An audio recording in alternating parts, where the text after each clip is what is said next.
Good, clap করো, ব্যাস।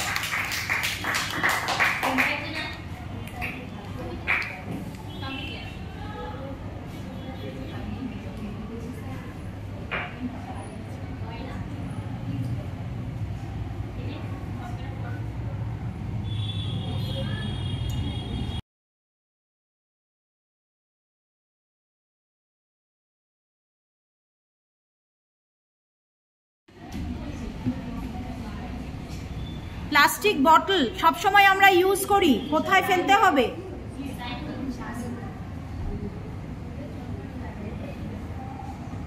ঠিক আছে,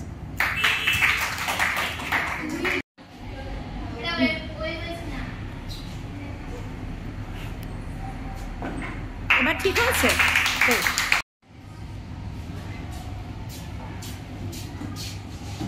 ই ওয়েস্ট, ওকে। আরেকজন চলে এসো। রাইট, ঠিক হলে ক্ল্যাপ দিতে হবে। আচ্ছা বেশ, পরের জন আরেকজন এসো।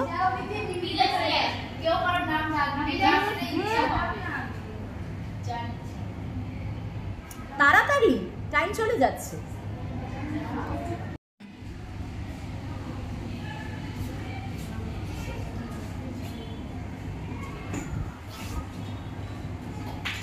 ব্যাস, নেক্সট চলে এসো, নেক্সট জন এসো, নেক্সট এসো।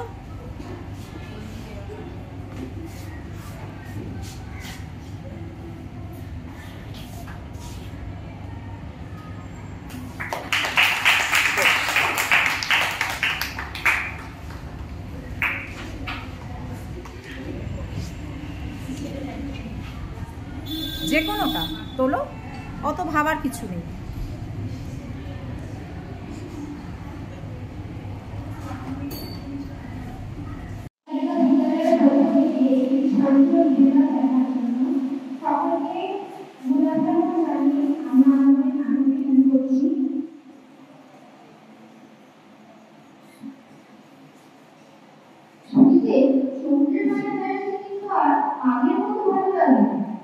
না যা দিন যে কোনো জায়গায় নির্মিত বসা, আর দেখো চারিদিকে শুধু মনোরঞ্জন। ঠিক বলেছিস ভাই, স্নান করতেও যেন কেমন ভয় ভয় করে, আগের থেকে ঢেউগুলো যেন বেশ বড়। তবে খাবারটাকে বেশ দারুণ ছিল, তাই না? হ্যাঁ, আর এমন তারিখও বেশ তাড়াতাড়ি। আরে যাই বলিস, এখন হলো ইউজার শপ আর এআই এর যুগ। আমাকে ফেলে দিল, আর হবে। তুমি কি করছো এখানে? যাও, চলে যাও। তুমি আমার অনেক ভালো করেছো। তোমার ঘরে কি হতে যাচ্ছে একটু ফ্যামিলি জানা আছে। হায় রে হায়, আমার কাছে এবার তো হয় যাবে। কেন গো? কি হয়েছে? আরে আর বলো না, কত কষ্ট করে ডেকে নিয়ে আরো কাজ করে ডিগ্রি করলাম, সুনাম করলাম। আর এই ভগবানের কাছে কাজটা আমার কাছে খেয়েই নেবে ভাই।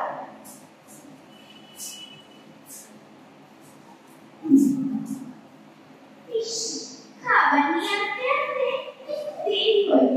অতি করে ওইসব খেতে শুরু করে দিলি।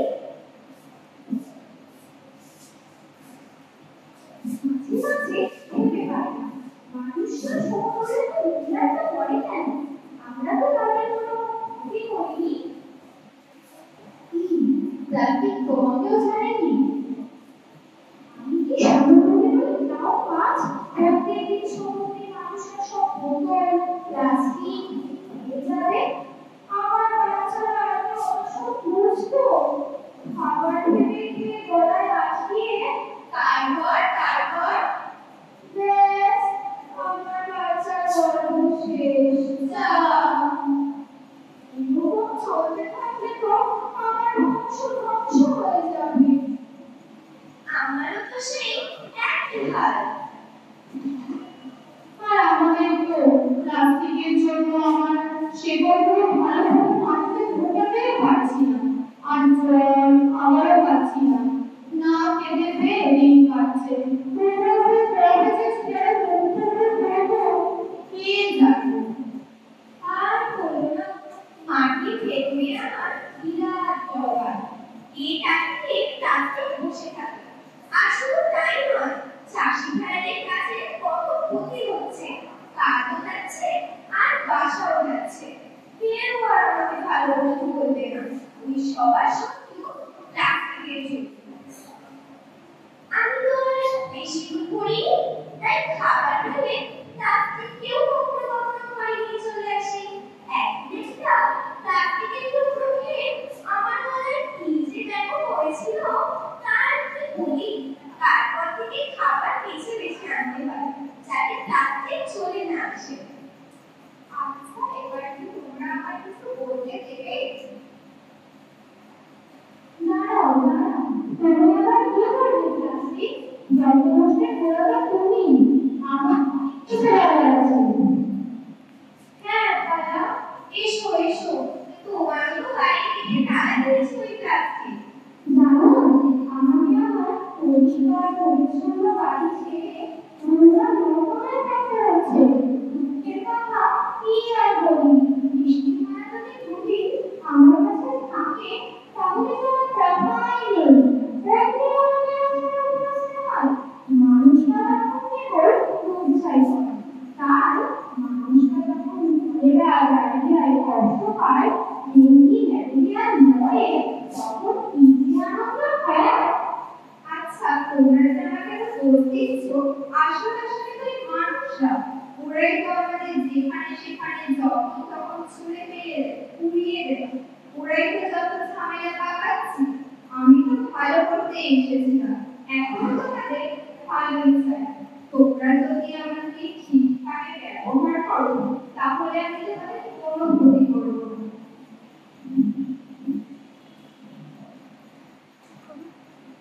আমি তো কিছু করি, আমার প্রয়োজন ছিল তখন প্লাস্টিক ব্যবহার করেছি। প্রয়োজন মিটে গেলে কি করবো? আমিও তো আর ব্যবহার করতে পারবো না। তা পারবে কেন? তোমরা তো শুধু জানো কেউ জানবো মাইক্রোপ্লাস্টিক, ন্যানোপ্লাস্টিক যে তোমার শরীরের উপরে কত ক্ষতি করছে তা তোমরা খেয়ালই করছো না। আরে তোমরা তো আর আমাকে ব্যবহারই করো না, কষ্ট করে যত্ন করে তুলে রাখতে পারবে। প্লাস্টিক খেলে ছোটরা সেই না আমাদের ভুলিয়ে দেবে, হারিয়ে দেবে। তোমরা প্লাস্টিকের বন্ধ বন্ধ করো, আমরা আছি তো। আমাদের বারবার ব্যবহার করলে বা ব্যবহার করে ফেলে দিলেও মাটির সাথে মিশেও যাবে। আমরা তো ক্ষতি করবো না তোমাদের, প্লাস্টিক তোমাদের ধ্বংস করে দেবে। সত্যি তোমরা সবাই আমাদের চোখ বেরিয়েছো, আমরা ওরা নিয়ে কোনো প্রতিনিধি দিয়েছি, ঘুমা থেকে এই অবধি আসতে পেরেছি। ইচ্ছা করলেও আমরা অনেক কিছুই করতে পারি। আমরা এখন একটু করে নিজের ভুল বুঝতে পারছি, তবে এত বছরের পর অভ্যাস কি অত সহজে পাল্টে যায়? চেষ্টা করছি। দেখছো না, সবাই মিলে বিশ্ব পরিবেশ দিবস, অরণ্য সপ্তাহ, প্লাস্টিক ব্যাগ সব পালন করছি। কচিকাচাদের এখন থেকেই শেখাচ্ছি সবাইকে নিয়ে সবার সঙ্গে মিলেমিশে থাকার কথা। আমরা আমাদের প্রিয় পৃথিবীকে বাঁচাবোই বাঁচাবো। Better late than never, because there is no plan B.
Useful একটা ডাস্টবিন বানিয়েছি।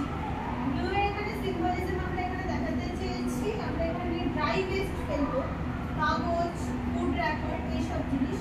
কেউ এখানে পচনশীল বস্তু, ওয়েট ওয়েস্ট, যেরকম কলার খোসা বা অন্য কিছু জল জাতীয় যে কোনো বস্তু এখানে ফেলবে না। আর আমরা চাইছি তোমরাও এরকমই একটা ডাস্টবিন এক সপ্তাহের মধ্যে যাতে বানাও, নিজেদের এখানে রাখো।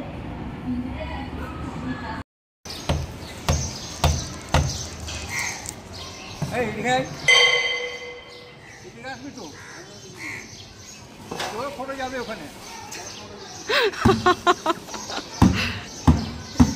রামদা একটুখানি দাঁড়াও, আমি স্কুলের ব্যানারটা নিই।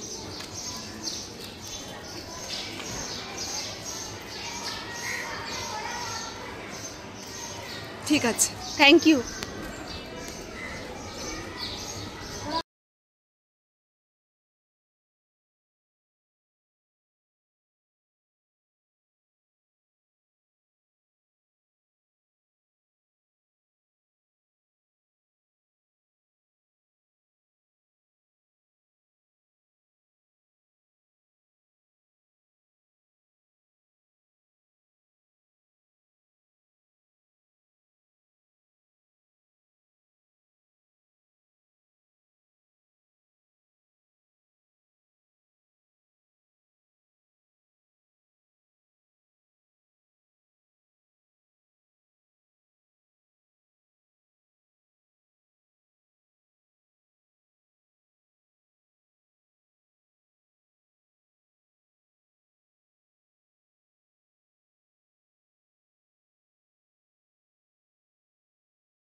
আমাদের ছোটবেলা থেকে শেখানো হয় যে শরীর থেকে প্রাকৃতিকভাবে যে সমস্ত বর্জ্য উৎপন্ন হয়, যেমন মল ও মূত্র, সেগুলো সঠিক স্থানে ফেলতে হয়। শৌচাগার ব্যবহার, হাত ধোয়া, পরিচ্ছন্নতার অভ্যাস, এই সব কিছু আমরা পরিবার, শিক্ষক ও শিক্ষিকা এবং সমাজ থেকে শিখেছি। কারণ এসব প্রাকৃতিক বর্জ্য ঠিকভাবে অপসারণ না করলে রোগ ব্যাধি ছড়াতে পারে, পরিবেশ দূষিত হতে পারে। কিন্তু আশ্চর্যের বিষয় হলো, আমরা যেসব বস্তু ব্যবহার করার পর ফেলে দিই, যেমন পলিথিনের ব্যাগ, প্লাস্টিকের বোতল, অ্যাসিড বা ফিনাইলের কন্টেইনার, হারপিক, রাসায়নিক দ্রব্য, কাঁচ, ধাতব ও অন্যান্য কঠিন বর্জ্য, এসব কিভাবে ফেলা উচিত বা কোথায় ফেলতে হবে, সেই বিষয়ে আমাদের কোনো প্রাতিষ্ঠানিক শিক্ষা বা সামাজিক প্রশিক্ষণ নেই। এই অজ্ঞতা এবং উদাসীনতার কারণে বহু মানুষ দৈনন্দিন জীবনে ব্যবহৃত এইসব কৃত্রিম বর্জ্য রাস্তায়, ড্রেনে, নদীতে বা খোলা স্থানে যেখানে সেখানে ফেলে দেয়। অথচ এসব বস্তু সহজে পচনশীল নয়। বছরের পর বছর, এমনকি শতাব্দীর পর শতাব্দী ধরে পরিবেশে থেকে যায়। তারা মাটি দূষণ করে, জল দূষণ ঘটায়, পশু পাখির জীবন বিপন্ন করে এবং আমাদের খাদ্য চক্রে বিষক্রিয়া ঘটায়। প্রাকৃতিক বর্জ্য যেমন সহজে নষ্ট হয় ও পরিবেশে ফিরে যায়, কৃত্রিম বা রাসায়নিক বর্জ্য তার সম্পূর্ণ বিপরীত। এগুলো পরিবেশের ভারসাম্য নষ্ট করে দেয় এবং মানুষের দীর্ঘমেয়াদী স্বাস্থ্য ঝুঁকি তৈরি করে। অথচ এসব নিয়ে আমাদের সমাজে সচেতনতা গড়ে ওঠে। তাই এখন সময় এসেছে যখন শুধু প্রাকৃতিক বর্জ্য নয়, প্রতিটি ধরনের বর্জ্য ব্যবস্থাপনা, বিশেষ করে প্লাস্টিক ও রাসায়নিক দ্রব্য নিয়ে আমাদের শিক্ষার পরিধি বাড়াতে হবে। যেমন আমরা শৌচাগার ব্যবহারে অভ্যস্ত হই, তেমনি আমাদের প্রতিটি নাগরিককে শেখাতে হবে বর্জ্য কিভাবে ভাগ করতে হয়, কোন বর্জ্য কিভাবে পুনর্ব্যবহারযোগ্য, কি বিষাক্ত এবং কিভাবে নিরাপদে সেগুলো নিষ্কাশন করা যায়। তবেই আমরা একটি সত্যিকারের পরিচ্ছন্ন, স্বাস্থ্যকর ও পরিবেশ বান্ধব সমাজ গড়ে তুলতে পারব।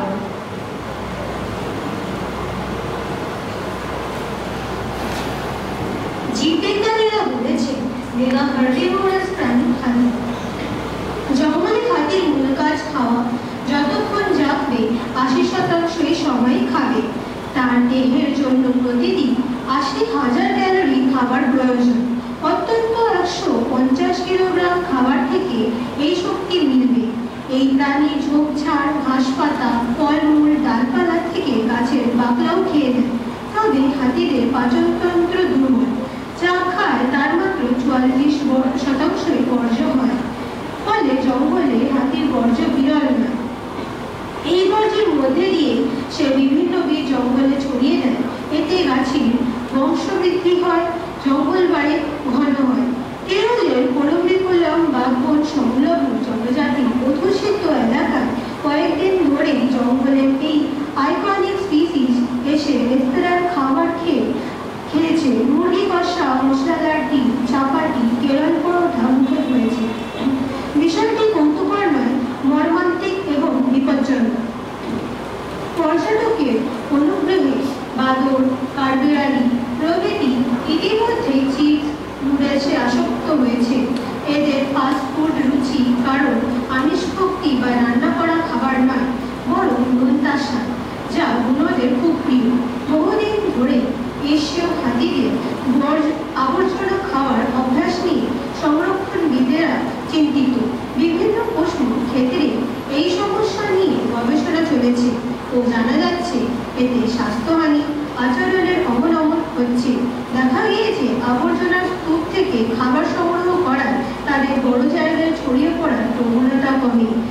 আবর্জনা খাবার খুঁজতে আসা হাতির কারণে এক ব্যক্তির মৃত্যুও হয়েছে। দুর্ঘটনায় হাতি এবং পথচলতিদের মৃত্যুর হার বেড়ে যাচ্ছে। এই খাওয়ার অভ্যাস হাতিদের পাকস্থলীর পক্ষে ক্ষতিকারক, সার্বিক বিকাশকেও বাধা দেয়। সম্ভাব্য পরিণাম হাতি সংখ্যার সংকোচন। খাবারের সঙ্গে প্লাস্টিকের পাত্র, প্যাকেট মিশে থাকে, তা হাতি বর্জ্যের মাধ্যমে জঙ্গলে ছড়ালে অন্য দেহেও ঢুকবে। প্যাকেট, কাঁটা চামচ তো বটেই, নমুনার মধ্যে কাচের টুকরো, রবার, ছেড়ে দেওয়া কাপড় পর্যন্ত নিয়ে চিন্তিত হয়েছে বিজ্ঞানীরা। জঙ্গল বৃদ্ধিই নয়, ডালপালা মুড়িয়ে পশু চলাচলের রাস্তাও বানায় হাতি। বনিতাদের গর্ত খুঁড়তে দেখা যায়, যে গর্তে জমা জল, খনিজ লবণ পশুর জন্য কার্যকর। এই সব কারণে হাতিকে বাস্তুতন্ত্রের ইঞ্জিনিয়ার বলা হয়। অর্থাৎ জঙ্গল ও প্রকৃতির ভারসাম্যের স্বাস্থ্যে হাতির সুস্থভাবে টিকিয়ে রাখা খুবই দরকার। বন্যপ্রাণীর দেহতন্ত্র মানুষের আহার্য গ্রহণের উপযুক্ত নয়। এতে মানুষ বন্যপ্রাণ সংঘর্ষ বাড়ে ও তাতে দুপক্ষেরই ব্যাকটেরিয়া ও রোগ লাভের সম্ভাবনা। আর জঙ্গল সংলগ্ন লোকালয় হাতি রেস্তোরাঁর খাবার খুঁজতে এলে তো মানুষেরই বিপদ। বন্যপ্রাণীকে মানুষের খাবার দেওয়ার কুপ্রথা বন্ধ করতে হবে। এই কুপ্রথা ছাড়াও দেশের জঙ্গলের সংলগ্ন এলাকায় বর্জ্য ডাই করা অবস্থা স্ক্যাভেঞ্জার গোষ্ঠীতে আশ্চর্য সব নাম জুড়েছে, যেমন ময়না, কুবো, ঘুঘু, বেটে কাঠবিড়ালি, ছাগল, হাঁস। আপাতত এই সাংঘাত এড়ানোর উপায় কিন্তু একেবারে সহজ।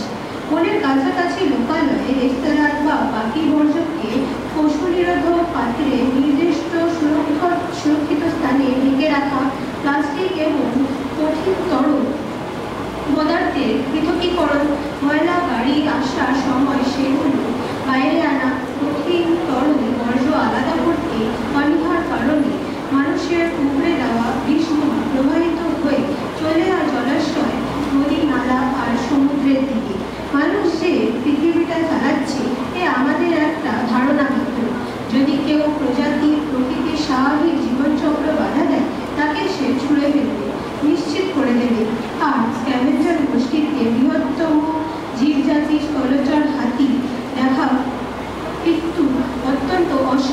প্রণয় দিন।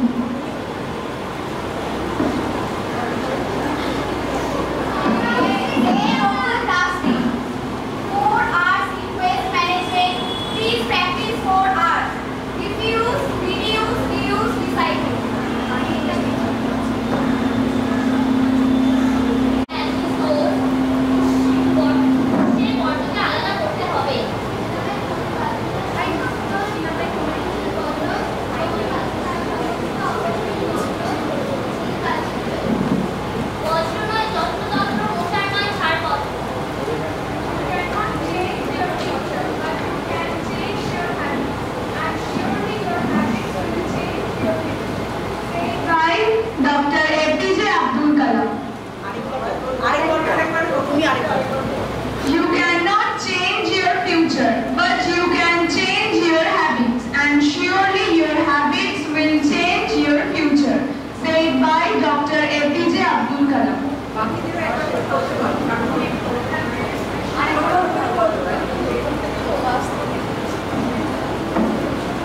Say no to plastics. 4 hours in waste management. Please practice 4 hours. Refuse, reduce, reuse, recycle.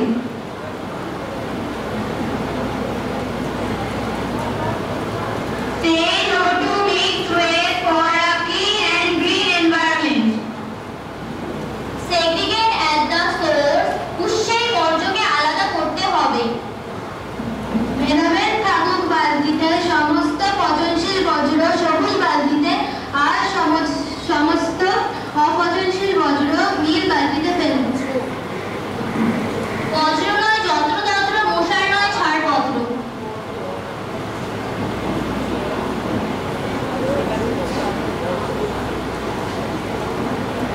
নমস্কার, আমার নিবেদনে কবি সুকান্ত ভট্টাচার্যের লেখা কবিতা ছাড়পত্র।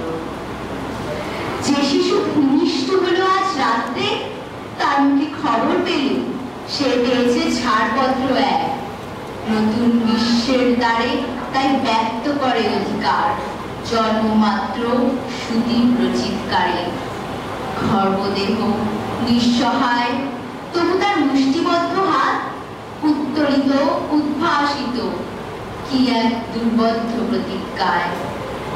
সে ভাষা বোঝে না কেউ, কেউ হাসে, কেউ করে মৃদু তিরস্কার। আমি কিন্তু মনে মনে বুঝেছি সে ভাষা। পেয়েছি নতুন চিঠি আসন্ন যুগে, পরিচয় পত্র পড়ি ভূমিষ্ঠ শিশু, অস্পষ্ট কুয়াশা ভরা চোখে। এসেছে নতুন শিশু, তাকে ছেড়ে দিতে হবে স্থান। জীর্ণ পৃথিবীতে ব্যর্থ মৃত আর ধ্বংসস্তূপ পিঠে চলে যেতে হবে আমাদের। চলে যাব, তবু আজ দেহে যতক্ষণ আছে প্রাণ, প্রাণপণে পৃথিবীর সরাবো জঞ্জাল। এ বিশ্বকে এই শিশুর বাসযোগ্য করে যাব আমি। নবজাতকের কাছে আমার দৃঢ় অঙ্গীকার। অবশেষে সব কাজ ছেড়ে আমার দেহের রক্তে নতুন শিশুকে করে যাব আশীর্বাদ।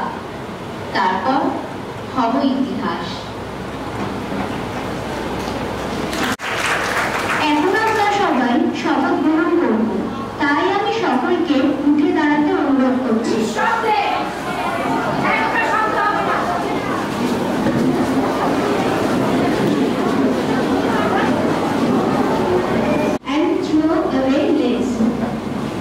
অল্প পরিমাণ কিনব,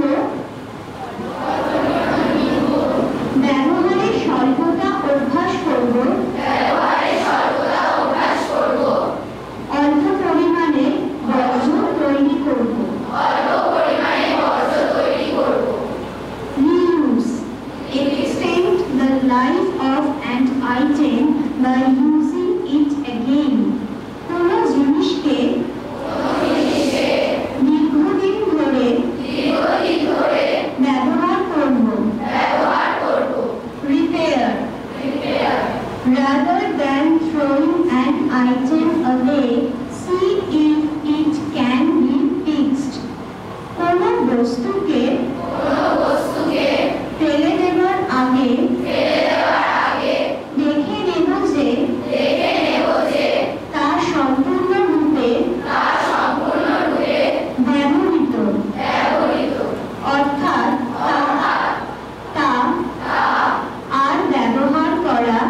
সেকেন্ড, বিভিন্ন ধরনের পোস্টার লাগানো উচিত সচেতনতামূলক। বিভিন্ন রকম লিফলেট বর্জ্য সংগ্রাহকদের দ্বারা বিলি করানো উচিত। উন্মুক্ত জায়গায় বর্জ্য ফেললে বাইরে পরিষ্কার করা হয়। ড্রেনটা যেরকম করি সেটা আমরা ডিসিল্টিং বলি, এটাকে ডিসিল্টিং বলে।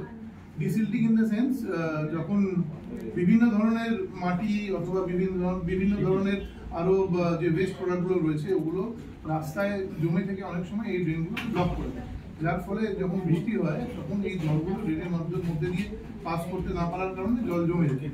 তো এইটা একটা ডিসিল্টিং তো আমরা নিশ্চিতভাবে করি, যেখানে ডিসিল্টিং এ মাটি প্লাস্টিক এগুলো বেরোয়, কিন্তু সব থেকে যেটা ইম্পর্টেন্ট সেটা হচ্ছে মানুষকে আগে সচেতন হতে হবে। যেখানে মানুষ প্লাস্টিক অথবা যে জিনিসগুলো আছে যেগুলো ডিস্ট্রয় করা যায় না, সেই জিনিসগুলো যত কম ব্যবহার করবে, সেই জিনিসগুলো যত কম এই ড্রেনের মধ্যে দিয়ে যাবে, তত কম এই ড্রেনগুলো ব্লক হবে। এবং যেমন ভেজা বর্জ্য যেটা আপনি বললেন সবুজ বালতিতে এবং শুকনো বর্জ্য নীল বালতিতে।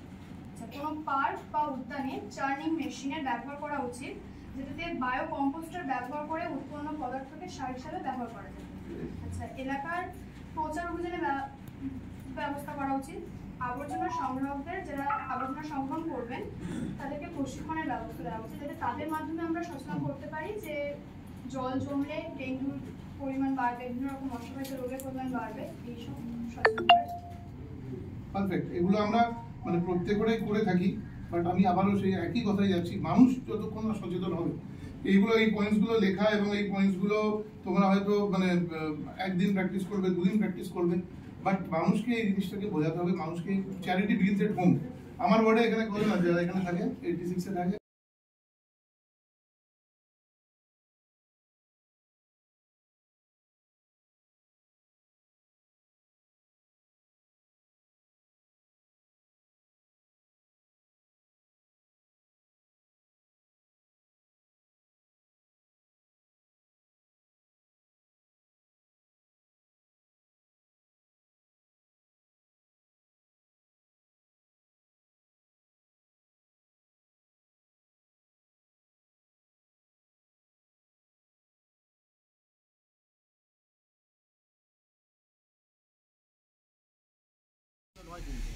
কম্বোডিয়া থেকে ওরা ভারতবর্ষে ওদের আগমন হয়েছিল এবং ওরা ঝাড়খণ্ড, উড়িষ্যা এবং আমাদের রাঢ় বাংলা বিভিন্ন অঞ্চলে ওরা বসতি স্থাপন করেছিল এবং সমাজের যেহেতু পিছিয়ে পড়া সম্প্রদায়, ফলে এরা কিন্তু খেতে পাক না পাক এদের কিন্তু নাচ গানটা এদের মজ্জায় জিনগতভাবে রয়েছে। তো এদেরই একটা নাচ গান নিয়ে একটা লোকশিল্প আছে, যেটার নাম হচ্ছে, আমি এখনো পর্যন্ত মিডিয়াকে বলিনি এখনো, তবে স্টুডেন্টরা এসে বলে দিচ্ছি, নামটা হচ্ছে চদর বদল বা চদর বাদল। হ্যাঁ, ঠিক আছে। এবারে ওরা এইটা কিন্তু ওদের বংশ পরম্পরায় হয়ে আসছিল, কিন্তু আজকের দিনে এসে ওরা মানে প্রায় শেষ হয়ে গেছে। এখন নতুন জেনারেশন নেই যে এই জিনিসটা শিখে যে কাঠের পুতুল নিজেরাই বানায়, কাঠের পুতুল, কাঠের বনম বলে বাজনাটা আছে সেটা বানায়। তো সেইটা আজকের দিনে আর মানে সেরকম লোকও আসে না, প্লাস হচ্ছে প্রযুক্তির কাছে হার মানছে, এই কারণে মিডিয়ার কাছে যেহেতু পৌঁছায়নি ওদের শিল্পটা, ফলে পিছিয়ে পড়ছে। মানে এন্টারটেনমেন্টে এখন অনেক সুবিধা হয়ে গেছে বলে ওদের দিকে একটু লাইমলাইটটা ওরা এখনো পায়নি, যার জন্য ওদেরকে নিয়ে কাজটা করছি। ওরা প্রিয় সময় থাকবে এখানে, কাজ করে এখানে নাচ গান করবে, লাইভ পারফরমেন্স করবে। তো ওদেরকে ওইটা নিয়ে সবই প্রকৃতি বান্ধব জিনিসপত্র, মানে বাঁশ, কাঠ, মাটি, হ্যাঁ, এইসব দিয়েই কাজ হচ্ছে। এবং আমি একটুখানি পরিবেশ বান্ধব জিনিস নিয়ে কাজ করতে ভালোবাসি। এবং ওয়েস্ট মেটেরিয়াল বলছেন, আমি নিজেও একবার একটা সমুদ্র দূষণ নিয়ে কাজ করলাম। প্লাস্টিক যেভাবে সমুদ্রকে খেয়ে নিচ্ছে, হ্যাঁ, প্রতি বছর মানে মানুষের আমি ওখানে আমার বক্তব্যটা ছিল প্লাস্টিক আস্তে আস্তে ঘাড়ের কাছে নিঃশ্বাস নিতে শুরু করেছে, এরপরে প্লাস্টিক বেঁচে থাকবে, জীবজগৎ সব বিচ্ছিন্ন হবে। তো এটা সমাজের একটা দায়বদ্ধতা যে পরিবেশটাকে নিয়ে চলা। তো আমাদের এখানে সেরকম কোনো জিনিস ইউজ হচ্ছে না যেটা আমরা পরিবেশকে নষ্ট করবো। যেটুকুনি হয়তো ইউজ করতে পারি, হ্যাঁ, হয়তো ওপরে একটা ট্রান্সপারেন্ট সিল লাগাচ্ছে, এখন ওটা কিন্তু প্লাস্টিক হিসেবে ধরলে হবে না, ওটা হবে একটা আচ্ছাদন দিতে হবে। একটা তেরপল লাগালে তেরপলটাও কিন্তু পরিবেশ বান্ধব নয় খুব একটা, ওর মধ্যে রাবার কোটিং থাকে। তো ওইটাকে আমি নিশ্চয়ই পরিবেশে ফেলে দেবো না, ওটা আমার রিসাইকেল হয়ে যাবে। আচ্ছা, থ্যাংক ইউ।